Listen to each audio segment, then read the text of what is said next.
Dapat sinabi ng mas maaga. Ano ba talaga ang plano niya? Bakit siya nagdesisyon na pumunta sa Pilipinas? Bakit niya ako pinabook ng ticket? Doon ako nagagalit. Bakit niya ako pinabook ng ticket? Bakit siya nag-accept? Ganda ng ating hotel mga amigo. Oh, dito kayo mag-check-in sa Medda Tribe. Sobrang ganda niya. Oo. Ang lapit sa ang lapit po mga amigo sa nasa main city siya. Nilayasan na ako ng Kuya Belgium. Magandang araw, kapungka, sawadi ka. Kuya at si Kuya Raul, mga amigo, for today's video, hindi po natulog si Kuya Raul. Kukwento ko sa inyo ba't hindi ako nakatulog. Grabe ang pinagdaanan ko. So, saan tayo? Dito? Ano ba sabi? Sa Bio House daw? Oo, sabi. Okay, Bio House. Studio Choose this pick. Oh, yan, okay na. So, dito tayo mag-aantay sa Bio House, mga amigo. So, dito tayo. Doon tayo. Okay. Ikukwento ko sa inyo yung buong buo, mga amigo, ang naranasan ko kagabi. Hindi talaga ako natulog. Cash ba? Cash na lang. Oo. So, pero maghanap tayo ng ATM machine na po pwedeng pag-withdrawhan. Grabe ang pinagdaanan ko kagabi. Dito tayo. Dito, ito sa may nila. Ride cover fee. Kasama ba? Ano? Includes ride cover fee. Ano yung cover fee? Includes ride cover fee. Ano yan? Ito lang, bayad tip. At ito lang, Ha? mabayad mo ito sa ride. Parang tip. O, sige. O no time. No thanks lang siguro. Ayan, 4-seater. 356. Mahal naman pala. 4-seater. Ano yung pinakamababa? 321. Meron pa yan. Meter. 250 to 378. VIP 349. Ito na lang, 4-seater. O, ito, 200. 300 May standard car nga yun, oh. Car. Dahil pa ng mura, oh. Tagal naman, 8 minutes away, 7 minutes away. Okay lang yan, oh. Alin? Doon tayo sa 230, di ba? Oh, ito, 13 minutes ago. Okay lang 30 minutes. Huh? Oo, kasi nagsasalta pa naman ako. Add one ride, okay. So, ayan po mga amigo. Ano lang kami, grab lang kami. At kami ay lilibot ngayon. So, hindi naman po pwede na magmukmuk ako sa kwarto. Inaaya ako ni Belgian, sabi magpunta tayo doon, ganyan. Sabi ko wala akong gana. Wala akong gana kasi sobra yung na experience ko. Kasi ay ginawa ko yung lahat eh. Ang dami kong ay nako. Wala akong halos tulog kasi nag-aantay ako, mga amigo. Yung 24 hours kasi mga amigo, dapat ay may pa. Kasi ganito, hindi niya agad sinabi sa akin na hindi naman siya tutuloy. So, dapat mga ilang days pa sinabi niya na agad para makancel yung flight. Flight na nila ngayon. Wala nang cancellation. Wala nang cancellation, wala nang refund, wala na. Sayang yung pera. Almost 800,000, almost 1 million ang naubos ko sa kanila. Kasama yung sa may kay Ate Mariton tsaka kay Lola Jenna. O ayan. Okay lang, sige, hanapin mo. Number. So wala pa naman, medyo mainit ang panahon. Humid ngayon. So yun po mga amigo. Sobrang ako naisip. Hindi yung future kasi mga amigo. Yung future ng bata, mga amigo, ang ating naiisip. So ayan po. Okay, hawak ako kay Bejo para mas magandang mag-vlog ganyan. Ang ano po kasi mga amigo, parang mas maganda sa ano, ganyan pa sa daan. Parang sa Pilipinas lang. Oo. Doon tayo sa ano.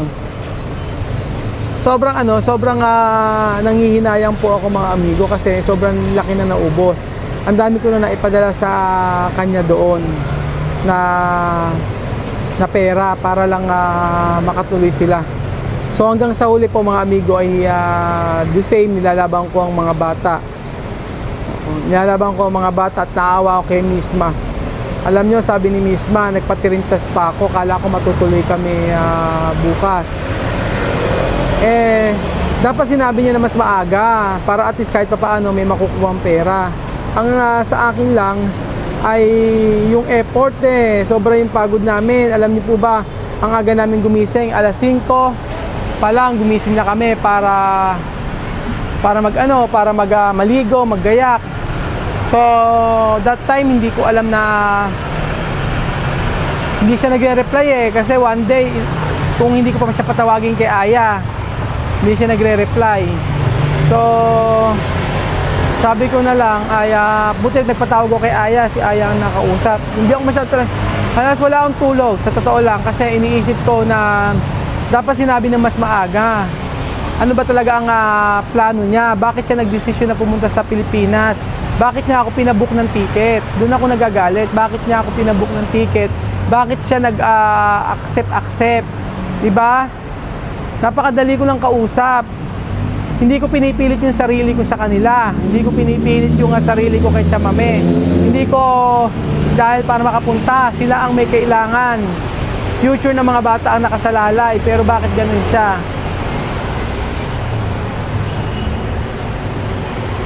So, maintindihan nyo ako kung bakit ako ganito. Kung bakit ganito yung nararamdaman ko. Kasi, hindi biro yung naubos. Yung effort namin. Isang linggo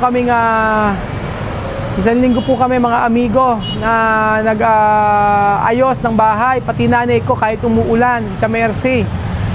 Kahit umuulan siya, nagdahalaman. Para pagdating lang nila Chamame sa bahay, maganda yung tutuluyan nila. Nagpunta kami kay Billy, kinuha namin yung kortina. Pupunta pa sana kami Kabanatuan. Inayos namin lahat bago kami pumunta rito sa Thailand. Hindi yun nakikita. Napakababaw ng dahilan. Hindi matutuloy kasi wala mag-aalaga kay Sophie. Wala mag-aalaga kay Alima. Ang sabi ko, kung alam mag-aalaga, sumamak at ihatid mo lang yung mga bata 5 days, umuwi ka agad, o kahit 3 days, umuwi ka agad. Diba? Nagbakasyon nga siya sa Pilipinas ng isang buwan na hindi siya nag-worry sa mga anak niya diba? Ano ba naman yung paalagaan ng 3 araw kay Mama Nina o kay Celia, kay Batcha, diba? Kaya wala na. Kaya lang, tapos meron pa siyang isang dahilan. Ayan ang sabi niyang dahilan kay Aya at saka sa akin. Meron pa siyang isang dahilan. Ang isa pa niyang dahilan, kaya hindi siya tutuloy, ay mahal ang pamasahe. So ginawa ko, Belgium, pwede ba tayo mag-book ng local flight? Ang sabi ni Belgium, oo. Nag-voice message ako sa kanya. Sabi ko sa kanya, Chamame, ako magbubook, kami ni Belgium magbubook kung wala kang kapasidad na mag-book. Kasi ang sinasabi niya ay meron daw problema, ganyan, nakikipag-diskutir daw siya. O parang tawaran sa may agency para mababa ang ticket kasi 130 daw ang ticket. Sabi niya, sabi ko walang problema, ako magbubook. Kahit alam kong kasinungalingan.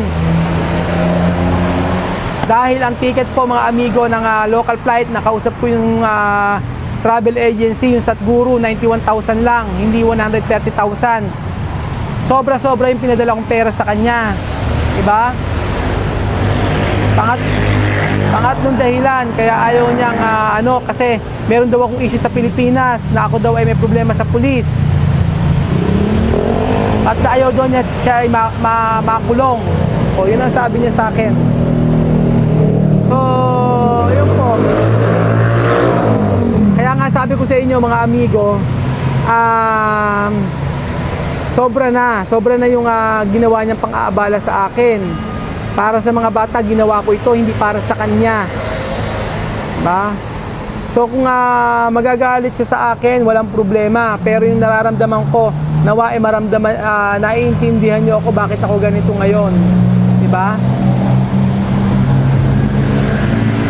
Kaya nga po mga amigo, ang gagawin ko po, nag-aantay lang ako ng message niya kasi hindi siya nagre-reply sa akin. So ang message ko sa kanya, sabi ko sa kanya ay kung mababago pa ang isip nila, pwede silang tumuloy. Ilang oras pa naman. Ngayon doon ay alas 3 ng madaling araw. Pag sinabi nila na sila ay tutuloy, ay ang mangyayari po mga amigo ay bubuk namin ng ticket sila. Pero for sure hindi na po yan kasi nagkausap niya si Aya, sabi nagkausap na raw kami dalawa ni Chamame na hindi na makakancel ang ticket, hindi na maire-rebook ang ticket, ganyan. At syempre, di ba? Ako ba mag-a-adjust, re-rebook ang ticket? After paano re-rebook ang ticket, di ba? Nandito na kami sa Thailand, di ba? Sobra na 'yon. Enough na. Oo, enough na, no? Enough na 'yon. Kaya sabi ko, ngayong araw, dapat na babiyahin na sila ngayon, pero hindi matutuloy. Kaya yung nararamdaman ko talaga iba. Kasi grabe hindi lang kasi ang iisipin ng iba, yung pera, ganyan. Hindi po, napakaraming bahay na ang mapapagawa sa ticket na sinayang nila. Diba? Yung ticket na binigay ni Ate Mariton tsaka ni Lola Jenna, napakalaki. Ilang bahay na yon ng mga Pilipino. Pero sa ginawa niya, yun na yung last chance. Tapos na yung last chance para sa kanila.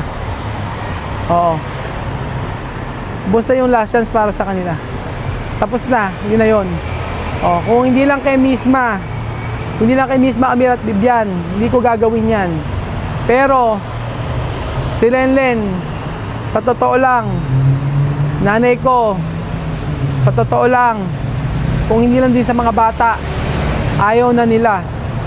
Kaya yun, inaayang ako ni Bedyo na lumibot-libot, sabi ko wala akong gana. Pero sabi niya, ano ang gagawin natin? Magmumukbuk lang sa hotel, diba? So pwede ko ako mag-grant sa inyo kasi karapatan ko yun. Dahil yung effort na ginawa natin hindi biro.